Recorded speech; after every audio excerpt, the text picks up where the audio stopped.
Hey, it's Chuck Armstrong with Loudwire Nights, and this is Loudwire Nights On Demand. I love saying this. We had Serj Tankian of System of a Down on the show, celebrating the release of his brand new memoir, Down with the System, and we even talked a little bit about the future of System of a Down.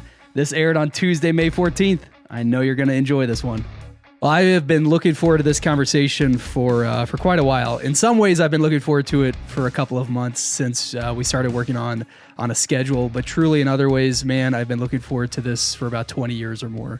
I've been listening to this band for decades, really learning about this band and all that they stood for just as long.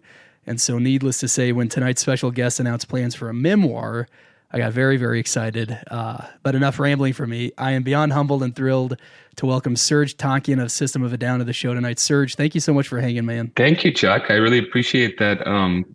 It's a lot of pressure on me. I better not mess this up, huh? I think you'll be all right, man. And listen, I know we're only going to be scratching the surface in this conversation tonight, but I have to say right out of the gate, congrats on the release of this memoir. It's called Down with the System. It is out officially today. I've had the privilege of spending some time with this, and you know, just to kind of simply say, it's a lot. It seems like you don't really hold anything back, and this is much more than just a story about System of a Down. It's a story about you, about your family, about Armenia, and yeah, it is a story about System too, as well. Yeah.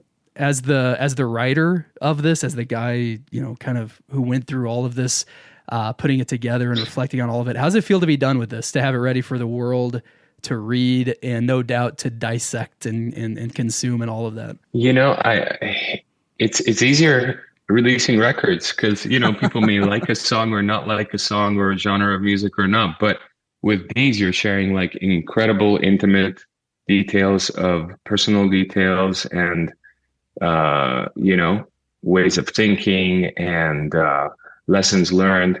So, but it is, in a way, it's emancipating, having it be released. In another way, makes you a little vulnerable, right? So it's a combination of both. Yeah. So definitely different than having a new album done, right? Yeah, definitely. Yeah. You know, one of the things that stood out to me instantly was the way you opened the book with a foreword about your personal experience around the 9/11 attacks and how you spoke up a couple of days later through an essay that was published on the band's website. And then really kind of the moment in the story was you going on the Howard Stern show, and due to pressures around you, because Toxicity had just come out, kind of trying to soften maybe a little bit of what was published. And I don't want to get too deep into that. Listeners will read all about this in the memoir, but you know, whether it was that instance or other things throughout the book, you're very open. You're very open about opportunities you've taken or opportunities you've lost, or you know, you kind of, you know, work through in the writing how you could have handled something differently or different things like that. But I don't think what stood out to me was it didn't seem like you ever leaned on the word or the concept of regret. And I'm just curious, as you wrote this book, as you reflected on your life and the lives around you and the lives before you, is the idea of regret something that you've wrestled much with, or is that not so much a focus for you? We should all be lucky to live in a world where we have no regrets, right? If I was in some type of penitentiary right now, I would say that I regret this decision. But every move that you make, good or bad, good opportunity or lost opportunity, brings you to where you are today. So it's hard to look back and auto-correct some of those moves, right? So, you know, there are things I could have done better. It's in the book, as you said, and you learn with time. But if you don't learn the lesson, then you don't change now who you were then, you know, that kind of a thing. So I wouldn't call them regrets. I would call them, you know, incredible life lessons learned, and we're still learning every day, you know, at any age. And so the book to me was like a really great way of psychoanalyzing myself for free, actually get paid, even better. and also, you know, all the lessons I've learned, all the things I've done wrong, things that, you know, and then you start putting stuff together. Like in your history as a human being, it's rare to find an occasion to go backwards like that and review everything, right?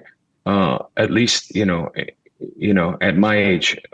So it was an opportunity to kind of start forming patterns with my past and go, oh, now I see why this happened and stuff. Learning more about your family, I mean, that was a great occasion to research and sit down with my mom and dad and go, what is the first day you met? Like, my brother and I had never asked them that question all these years, and so it's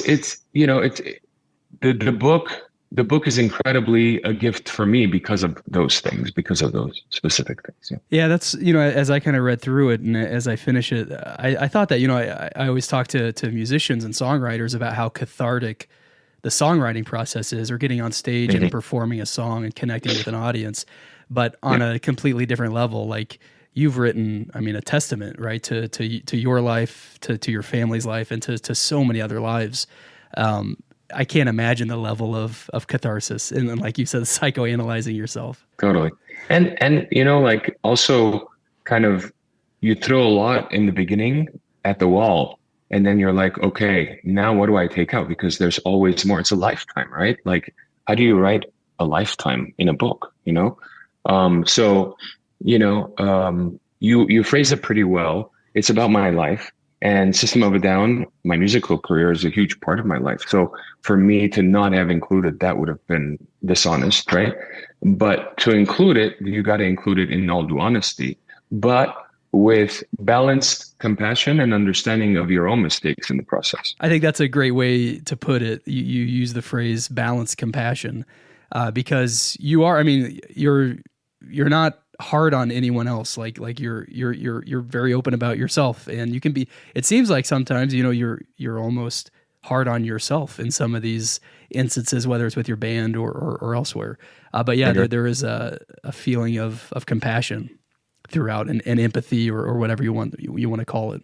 I'll tell you, for me as a white kid who grew up in the Midwest, and who was blown away by System when I first heard them, one thing is very certain. I had no idea what you guys were singing about, or really, at least I had no idea what the depths of what you were singing about. As I've gotten older, as maybe I've begun to understand some of what System stood for, those songs mean something different to me now. And then as I finish your memoir, I know those songs have already been transformed again. I mean, you do such an incredible job telling the stories of the Armenian people, of your family, and for all of these different things that have shaped you as a performer, as a songwriter, as a singer. And for anyone out there listening, I mean, the book will open your eyes. It will no doubt maybe leave you with questions, maybe leave you with frustrations, maybe leave you with sadness, but it will make a deep impact on you. And I'm curious, when you set out to write down with the System, as much as it was psychoanalyzing yourself, right, and cathartic for you personally, did you have a specific goal in mind for the reader who would pick it up and go through it? Not really. I've never been good at estimating response, whether it's through music or anything, any version of art.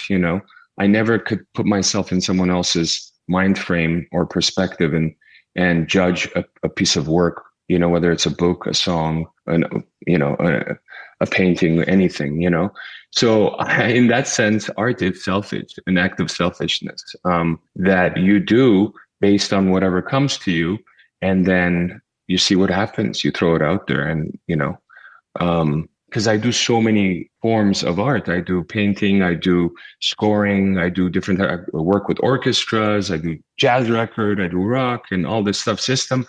And people are like, aren't you afraid that some people aren't going to like what you do and whatnot? And I'm like, yeah, I'm not a surgeon. No one's on the table. No one's going to die. It doesn't fucking matter, right? Like, it's just music. I know that it's like pizza, right? Like, some people love the crust. Some people love the pepperonis. You can't tell people what to like and not like, but a good chef makes pizza, which most people will probably gravitate toward, but also some weird exotic French dish, let's say, for example, that not many people may like, but a good chef should make both, so that's kind of the reference that I use. But yeah, I don't understand repetition in art. Repetition as a mantra in meditation is beautiful, but in art it is death. Have you always been that way? Like from as you started getting into music and as System started taking shape, always sort of didn't care about the reaction of the people listening or the people consuming what you were making? It's not that I don't care about the reaction of people. Of course you care about the reaction of people. No one wants to be disliked either, you know? But when you're making something, when you're creating something, it's impossible for me to put myself into someone else's mind and go, oh, this might be too weird. People might not like, I don't know. Like, people like weird too. Like, I don't know, you know, like I have no idea, you know, like, I'll be honest with you. When we started with System, we had no conception of the type of whatever you want to define success as that we would have, because here we are, these kind of, you know, weird looking, like we had these crazy makeup on, opening for Slayer, you know, people throwing shit at us. And we're just like, F you, we're going to play that song again. Total punk rock attitude. And none of our songs are, you know, I mean, you know, maybe some with Toxicity after and stuff like that. They are melodic and anthemic. But, you know, when we started out, that wasn't our thing. It was getting rid of this angst that was in us. It was just a pure form of angry self-expression, I would say, but also funny stuff like stream of consciousness stuff, even from the first record. And the seeds were there. But we never thought of ourselves as any type of like mainstream type of band at all. So we were as shocked as anyone else was with any type of commercial success the band had. And we were just like, you know, because there you go. If you actually estimated what people would like and you wrote like, you know, I don't know, ballad from record one, thinking people would love it, they probably wouldn't. And then we wrote these crazy songs like, oh yeah, like who the thinks that's a fucking single, right? Like, and then it becomes a huge hit, right? Yeah, like, so there's no way to estimate people's tastes and likes or where music will be transformed, what people's general taste will be transformed, or let alone what radio stations will play and stuff. Like, it's impossible. And whoever thinks they can do it, like they're in that world, they're writing hits. That's their world, but that's not us. We're just a bunch of like, you know, crazy guys playing music, you know? Yeah. You know, you tell the story about the program director for K-Rock, one of the most iconic rock stations at the time in the country, and how he said, we'll never play System, right? So clearly you weren't writing music we worrying about their reaction. Yeah. Totally. Yeah. And then a year later, bam, you know, Chop Suey is the most played song on that station. And on that station. Yeah. And amazing. It's an amazing story because, you know, for artists that think they can predict what radio is going to be or what commercial success might be, it's like, it's a fucking gamble. It's like, you don't know. Just write what you think is the most quality material, the best form of honest, intentional self-expression, and fuck the rest, right? Like everything else is bullshit. That's it, man. I love this, Serj. Thank you so much for you know, taking time to dive into this. And you know, your memoir, I've talked about it being heavy, and it is heavy in some moments. You do share plenty about System. I mean, I think in a lot of ways, this seems like the definitive story about the band, at least from your perspective. You know, from your first show at the Roxy to hooking up with Rick Rubin to tripping on mushrooms at a Nine Inch Nails show, which I loved reading. With Darren, yeah. Telling the band they should find a new singer and replace you. I mean, like, man, there are just moments here that tell some key times in the band's life. Were there stories that you left untold that you didn't feel comfortable sharing with the world? Yeah, of course. There's many stories that are untold, and those stories might be other people's stories to tell with me in them rather than my story to tell with them in them. And because that would, you know, I don't want to divulge things to the public that someone may not want to, whether it's a System band member or someone from Metallica or another band I'm partying with or whatever, you know, like it's not my place to tell someone else's story. So I was very careful with that because, you know, there were a lot of fun, sensational rock star stories in there too. And I kind of called them because there's a few in there still that are fun that I know that those involved are okay with, but most of them I just felt like that's not why I'm writing this, you know. That's not the whole point here, you know. I'm not going to, you know, sensationalize someone else for my benefit. It just didn't feel right. So can I ask you, and I think you were incredibly fair but still honest in the story, and it was a short story. I mean, short enough that you as the author, you know, could have easily glossed over it, as the reader could easily get, you know, kind of just forget about it in the middle of all these other stories. But it was about the band meeting Gene Simmons. And, and how he loved the album cover of your debut album, you know, that iconic open hand jumping out of the cover. And Yeah. some fans may know, some may not. That's artwork, you know, from an anti-fascist, anti-Nazi poster from Yeah. John Hartman. 1928. Yeah. But Gene didn't seem too interested in the historic factor of it, right? Yeah. I mean, the fact that I was surprised is actually funny because he is like a commercial icon, right? Like he could, you know, he's all about branding. That's his thing, right? So yeah.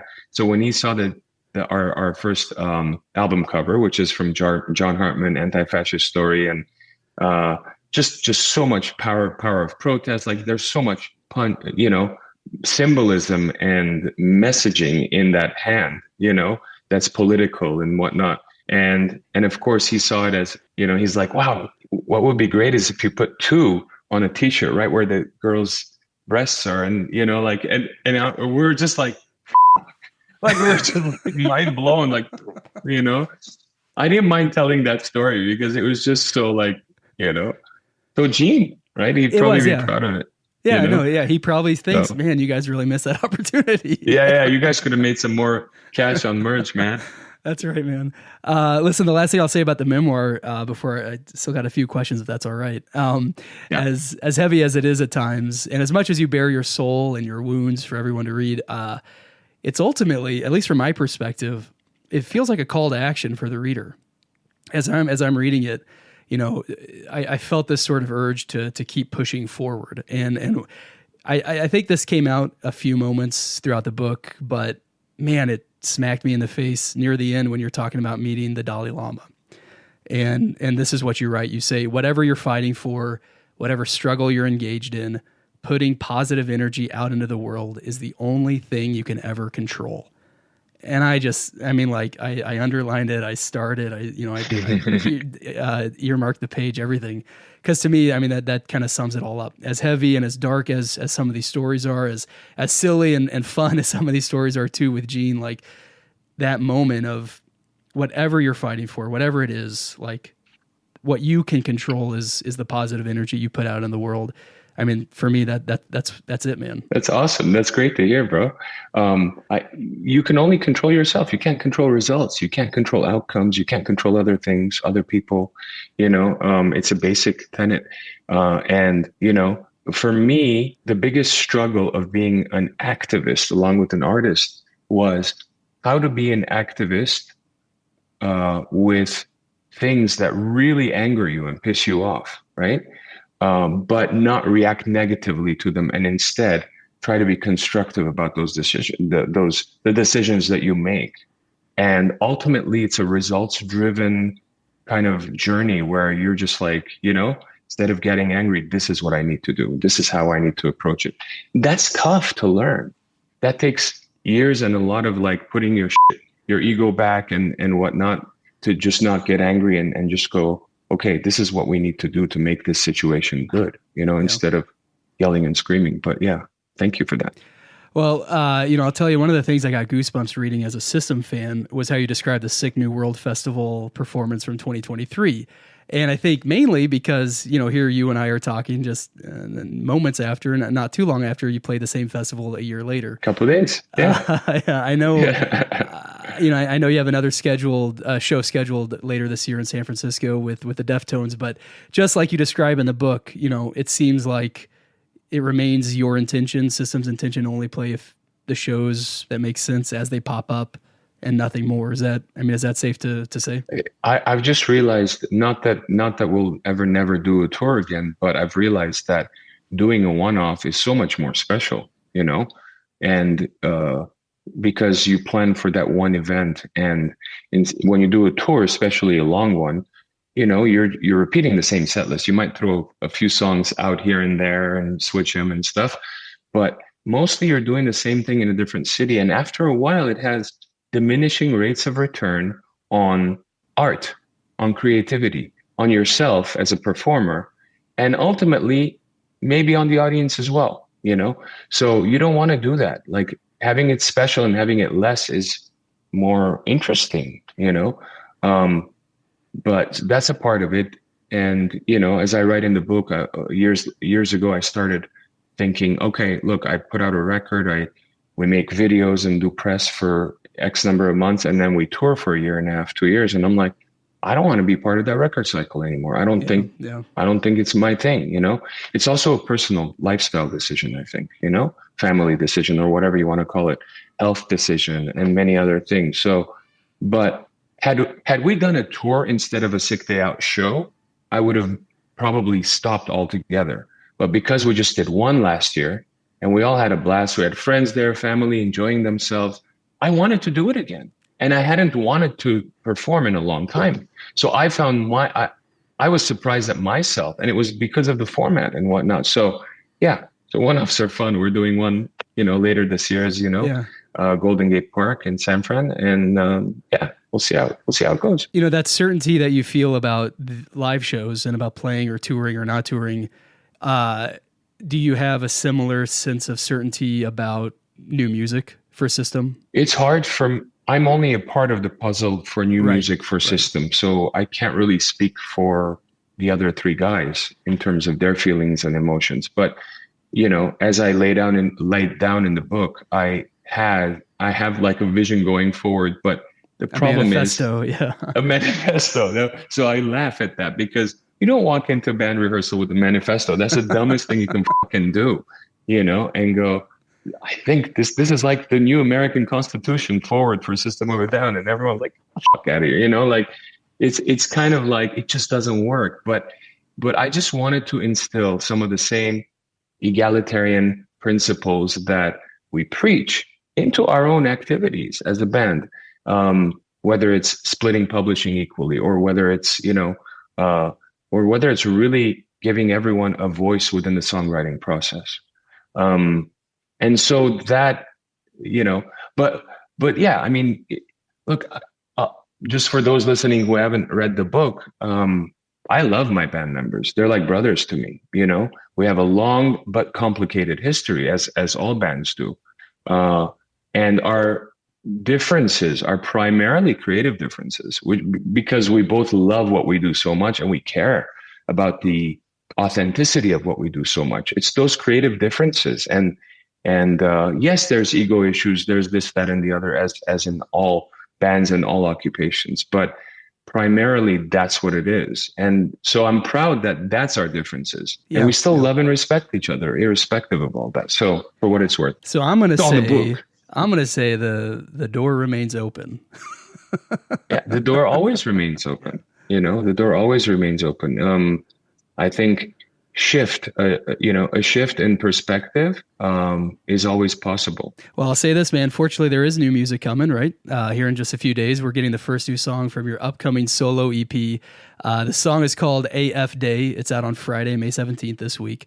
The EP will come out later this fall. It's called Foundations. And in your memoir, it kind of sounded like some of the songs you've ended up writing, or that have ended up being Serj solo songs, were initially written with System in mind, or at least they were written with the idea of like, oh, I could bring these to System.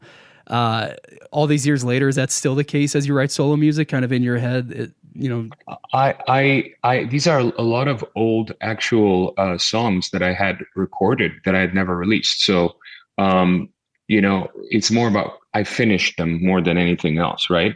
Maybe replaced the drums or added some guitars or whatever. But like in AF Day was written probably the earliest of the whole collection, very punk rock, and I left my original vocals in there. You'll hear it. It sounds all mangled and reverby and different voice that I had 30 years ago, right? That's the voice I'm singing with on that song. And it is from the early System days. Now, I can't remember why I never even brought it to System. That's the thing. Like, it's not like I brought it and it was rejected and I'm putting it out 30 years later. I don't think I ever even brought it to System, but I don't even remember, it was so long ago. But I was basically going through my archives and mixing a lot of old demos. And, I ended up with about 100 of them. And AF Day and these other songs were part of them. Two of the songs are from my original first solo record sessions, Elected Dead. And then, so for me, it's like, because I was putting out the book, I thought it would be cool if I pick like a song from different eras of my life that I'd written that I'd never released that I could finish and release as an EP. So that's what Foundations is. Awesome, man. I love it. It's so much therapy going on for you, man, right? This is the personal psychoanalysis of the book, and now these songs finally seeing the light of day. I love it, man. Yeah, kind of. Listen, lastly, and this is just, I love this story, and so I want to make sure that we talk about it on the show. Just like when you wrote about Sick New World in 2023, I got goosebumps about you telling the story about writing the lyrics to the bridge of Chop Suey. And Chop Suey is a song that, every radio station across the country still plays. Like it's just, right. It is one of those songs, and it's transcended things. I have little kids, and I see it in kids movies. Right. And Sing 2, I remember seeing it and being like, "No, this is I would not have expected this." And so that song is just, it's such a significant song. And so the story behind you writing the lyrics for the bridge of Chop Suey, it was you and Rick Rubin meditating together. Is that right? Mm-hmm. Yeah. Rick actually tells it best, but yeah. So we were in Cello Studios at the time, is what it was called, Room 2 and Room B, whatever, and recording the songs from Toxicity and Steal This Album, which we all recorded at the same time. And, we're working in the studio, and the middle 8 part, I was just humming. I had the verses for it. Darren had the chorus. And the middle 8 part, I was just trying to figure out what to go into, because conceptually the song is so chop suey, like it's all chopped up. There's so many things going on, the wake up, and then you got Trust in My Self-Righteous Suicide. Like, what does one have to do with the other? What is the song really about? I was trying to figure out what it was really about, even though we had 80% of the lyrics done, but it didn't manifest itself. And so Rick saw me just kind of grappling with it, and he's like, "Come, let's take a break. Let's just go meditate." And, Rick actually had introduced me to a wonderful woman who became kind of like my meditation teacher for transcendental meditation, when he saw me grappling with many different things throughout my career. And so we sat down and meditated. We were both zenned out, right? And then he's like, "Let's go to my house. Let's just get out of here." And I'm like, "Cool." So we took a trip and we went to his house, and he had this huge library at his house in Los Angeles. And he goes, "Let's use the universal method. Just pick a book, any book, So I just literally reached out wherever my hand went. Like, I didn't even look titles and stuff. I just grabbed something, brought it, opened it to a page, pointed my finger to it, and that is the middle 8 of Chop Suey. The thing is that the universe conspires, right, for us to find the truth, for us to find the answer to things. If we're on the right path, the universe will help us, that kind of thing. I believe in that. So that was the perfect example of that. But it worked so well in the song. Like, just as a songwriter, here you're talking about self-righteous suicide. You're talking about a crazy kind of almost Beatlesque daily ritual type of day, but it's not nutty.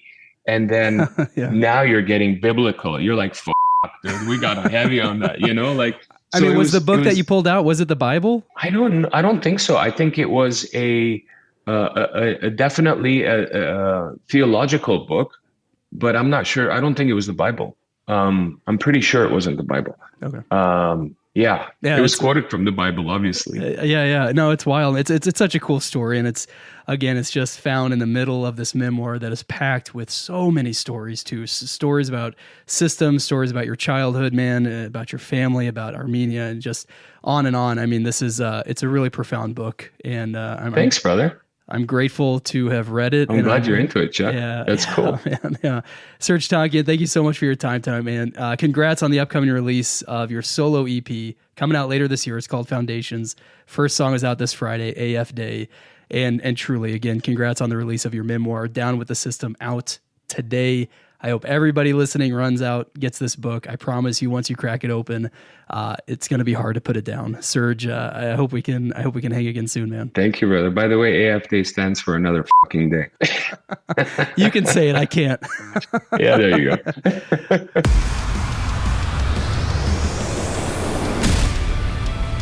That wraps up this episode of Loudwire Nights on Demand. Stay caught up with everything happening in the world of rock and metal on the Loudwire app and at loudwire.com.